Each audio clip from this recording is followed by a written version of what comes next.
Ladies and gentlemen, welcome to your daily dose of zombies news from the game and its community here on COD Zombies HQ. Thank you so much for tuning in today. All of Season 5 Zombies content is now live in-game with a whole bunch of new interesting changes, and alongside that release, the floodgates are open for the leaks for the next COD game, COD Vanguard, where the whole trailer has been leaked in a very COD Zombies-esque fashion. So without further ado, let's kick things right off with our first story of the day. One of the big new features that I saw a lot of players looking forward to that's now been added to the Zombies Outbreak game mode in Season 5 is the Grapple Hook, and players are starting to find some interesting uses for it. For example, you can use that grapple hook to fly up to the Exfill Chopper during the Exfill, where you can go ahead, take a seat and chill and just watch the action down below. Previously, you were only able to do this if a jump pad was nearby, but with the grappling hook, it means you can fly up there and just watch your friends do all the work. Other players have noticed that you can also use the grappling hook to latch on to the dragon's side objective, where you're able to use it even when it's taking off into the sky,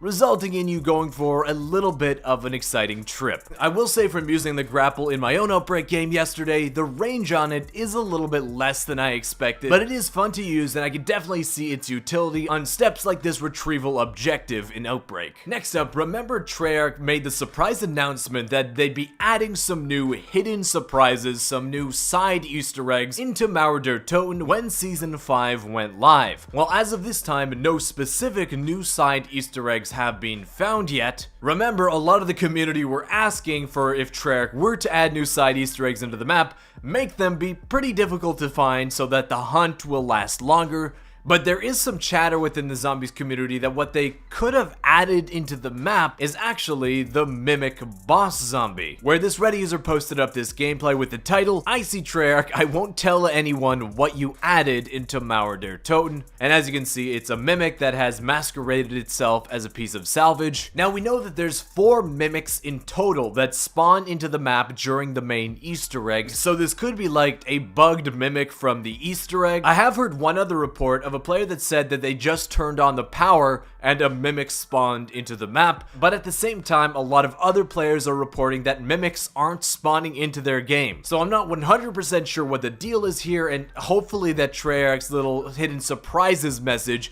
isn't referring to just the addition of Mimics into the map. That would be kind of disappointing. But yeah, if you decide to play Mauer sometime soon, definitely keep an eye out if you see Mimics spawning into the map when you're not doing the main Easter egg. Also, a quick note, when the Tier 5 ability for Death Perception was announced, players were wondering if it'll allow you to see behind the reward station doors for the Disco Bunny Easter egg on that map, let you get the golden chest super easy.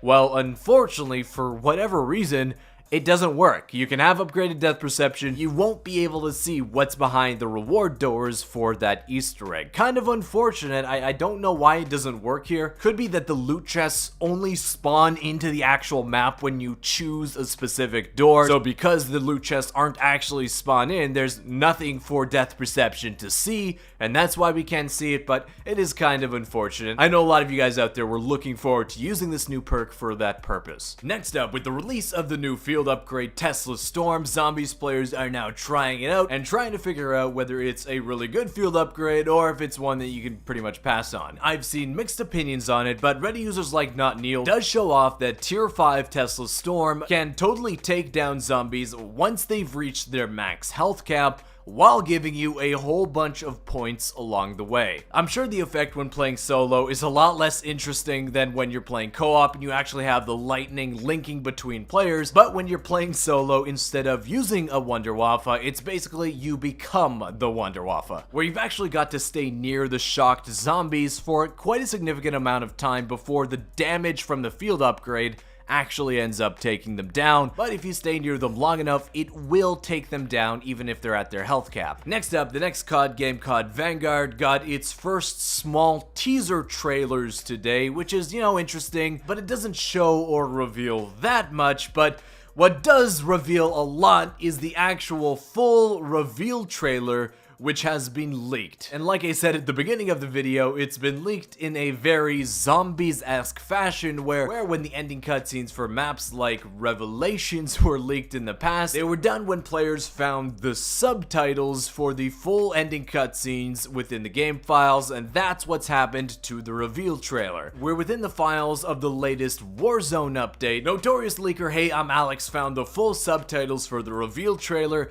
As you can imagine, Activision immediately slapped that tweet down, but we can give you the cliff notes of what it contained before Activision nuked it, where the whole theme of the reveal trailer will be, as Tom Henderson leaked out, rise on every front. That the trailer for Vanguard shows off a little snippets of action from every major front of conflict during WW2. It begins with a scene from the Eastern Front with a cameo from Steiner from the Black Ops campaigns, thus confirming that yes, COD is going for an integrated universe, within COD Vanguard continuing to link up the Black Ops and Modern Warfare storylines, then shifts to a desert environment within North Africa, between the Germans and the British, then it switches to the Western Front likely just before D-Day, as paratroopers are getting ready to drop behind enemy lines, and then lastly, it switches to the Pacific Theater, with a scene between the Americans and the Japanese soldiers, finishing with the announcement that the game will release on November the 5th. So this does actually reveal a lot about what we can expect from COD Vanguard. There was a lot of discussions before that Vanguard wouldn't really be featuring the European theaters, that would be mostly focused on North Africa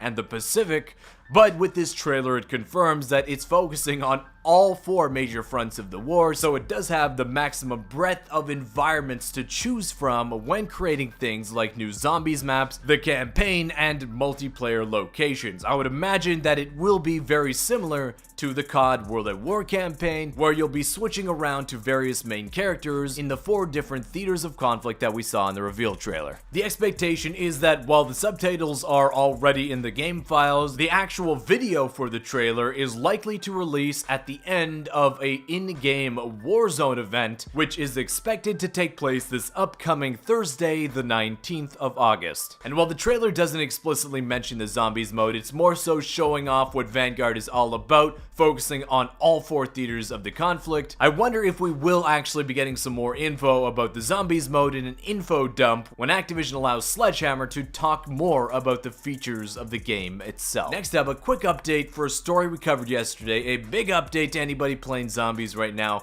Be very careful when applying any kind of blueprints to your weapons, where there's some very wacky things including duplications, lowered PAP levels resulting in glitched guns being added into your inventory if you apply blueprints to any one of your weapons. So if you do decide to hop on zombies this weekend, probably stay away from the apply blueprint feature. We did hear yesterday that Treyarch is aware of this issue, and I'm hoping it'll be solved very, very soon. But that wraps up the news today, guys. I want to thank you so much for watching. Hey, if you did enjoy it, consider leaving a thumbs up on the video. Be sure to subscribe to the channel if you haven't already. From what I've seen in the general kind of feelings from the COD community, opinion is kind of split about COD Vanguard, where some people are very excited about a WW2 game, other people are not so much. I'm personally in the camp of actually excited. I love that setting personally. I'm a big history buff, and one of the big criticisms myself and a lot of people had about Sledgehammer's 2017 COD game is it didn't really show much of WW2 like the title suggests. It was very just self-centered on the D-Day campaign. That obviously changes with Vanguard, and I'm very excited to see what the actual cinematics for this actual reveal trailer will look like. But I want to thank you once again for watching,